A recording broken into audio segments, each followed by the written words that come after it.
Hey, welcome back to that God Power channel. This is the channel where we're going to unlock the God Power laying dormant on the inside of you. But first, today, we're going to continue breaking down the book of Genesis. And last time we did chapter 5, so now we're on chapter 6. Or you could do 6 like that. I don't know how you do 6, so it doesn't matter. Anyways, this chapter is very, very, very, very, very famous. Everybody in the whole world knows this chapter of the Bible, whether you are a Christian or not Christian, whether you're atheist or whatever you are, right? You've heard about this chapter in the Bible. This is one of the most famous ones beyond the Jesus chapters. Let's jump into chapter 6, y'all. So chapter 6 is about the flood. And it starts off, then the people begin to multiply on the earth. So we're coming right off the heels of learning about the bloodline from Seth all the way down to Noah. So then the people began to multiply on the earth, and daughters were born to them. The sons of God saw that they were beautiful, and they took them. They took any that they wanted as their wives. So the sons of God, we got to think about this. The sons of God saw the beautiful women, and they took any they wanted as their wives. Basically, the sons of God here, everybody thinks, and I'm included in that everybody, that these sons of God are like the angels or heavenly beings that he created. And that's why it says the daughters of man. So he didn't say the daughters are God, you know what I'm saying? The daughters are man. So the daughters are man. So basically, heavenly beings with men and, our level type. And I don't think that's good. That's kind of the same thing as us going down to another level of beings. That's not cool. That's like, I don't even want to say it. That's kind of gross, bro.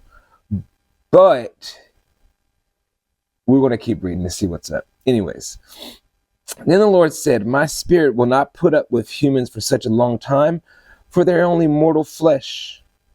In the future, their normal lifespan will be no more than 120 years. So God didn't look kindly upon that like humans keep on messing up somehow, some way, where God's like, you know what, this 800, 900 year thing, we got to cut that out. We're going down to only 120 years max.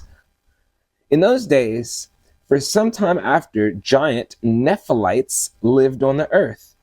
For whenever the sons of God had intercourse with the women, they gave birth to children who became heroes of the famous warriors of ancient times. So Nephilites, these are like giants. Not necessarily giants in stature only, but I'm thinking like Hercules and all these type people you hear about in history. They're like, are they real? Are they not? Maybe they are real according to this. This is like a mix of the angel blood with the human blood making these things right here. So they gave these are the people who became heroes and the famous warriors of ancient time. Like I said, like Hercules and people like that. I don't know if Hercules is really one of them, but for example, in analogy cases, I would say, yeah, something like that. The Lord observed the extent of human wickedness on the earth, and he saw that everything that they thought, imagined, was consistently and totally evil. And y'all, you can't cap, bro. We have tendencies still like today of thinking evil. Everything is evil. Think about how we travel to outer space if we do that, right? Do we do it in a clean way that's non-destructive? No, we do it in the most destructive. We blast a rocket. We send a freaking weapon up there and ride the weapon up to space. You dig? Like we're kind of different as beings. But God noticed that as well. He said they were totally evil. So the Lord said he's sorry that he ever made them and put them on earth. It broke his heart. And the Lord said, I will wipe this human race I've created from the face of the earth. Yes, I'll destroy every living thing, all the people, the large animals, the small animals that scurry along the ground, and even the birds in the sky. I am sorry that I ever made them. But Noah found favor with the Lord. Now remember, Noah is connected to Lamech, who's Methuselah. Methuselah was Lamech's pops. Then we went back to Enoch, remember? And Enoch was walking with God, and he got taken from God. So this is the same, not even that far, generations of bloodline. Anyways, here's the story of Noah. This is the account of Noah and his family. Noah was a righteous man, the only blameless person living on earth at the time, meaning he didn't sin. He was just righteous. And of course, he would be coming from that bloodline, obviously. You know what I'm saying? They saw God, they walked with God, they knew him.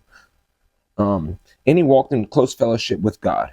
Noah was the father of 3 sons, Shem, Ham, and Japheth. Now, God saw that the earth had become corrupt and was filled with violence. God observed all his corruption in the world, for everyone on the earth was corrupt. Everyone on the earth was corrupt.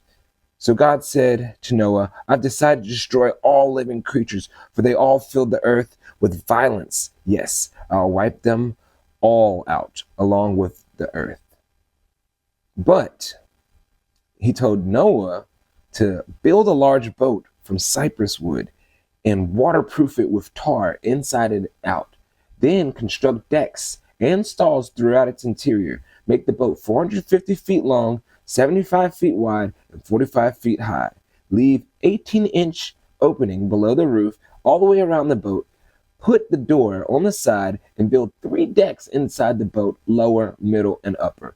God specified the whole blueprint to bro right then and there. Like, yo, it needs to be this wide, this long, this many decks, this windows.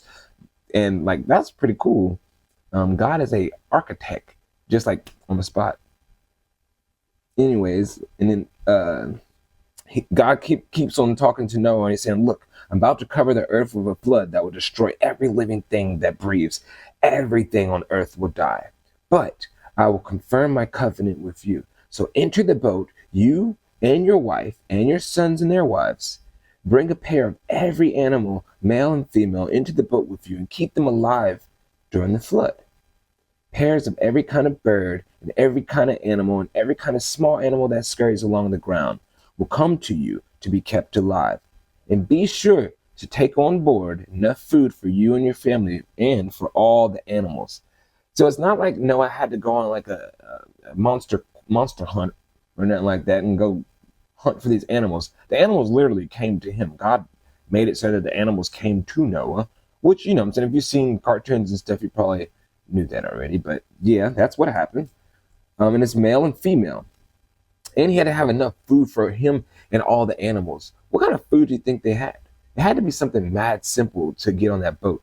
Boat's 450 feet long, which is pretty big. I would say this is likened to a cruise ship, maybe. Or maybe smaller than that, but yeah. Somewhere a little bit smaller than that is 45 feet high, yeah. That's like 2 houses high. So smaller than a cruise ship for sure. But Noah did everything that God had commanded him to do. Oh. That's the end of chapter 6. Okay, cool. I thought I was going to go on a little bit further, but we got to break this story up into a couple chapters, I'm guessing. So at least we know what happened first. So Noah is the only person who's blameless on the earth at the moment, and that's the reason why God told him to build a boat. Not only for him, but for his family. So for Noah being blameless, his whole family gets saved. Not only him. But not literally his whole family, because we learned the last chapter that Lamech, his dad, had other sons and daughters. So Uncle Shem, Ham, and Japheth's uncle and aunts, they are not getting on the boat. It does not say that. So it says that Noah's getting on the boat, his wife, and his sons and their wives. Now, that means like the people who are connected to Noah, since Noah was blameless. It's pretty cool. And it makes you think like, kinda matters who you're connected with and how they walk with God, right? At least according to this. But we'll keep on reading. We'll see what happens next. This is a great story. I'm sure you all know what's about to happen. God's going to keep his word and the earth is about to get flooded. But we're going to see in the next chapter. But thank you for joining me in chapter 6.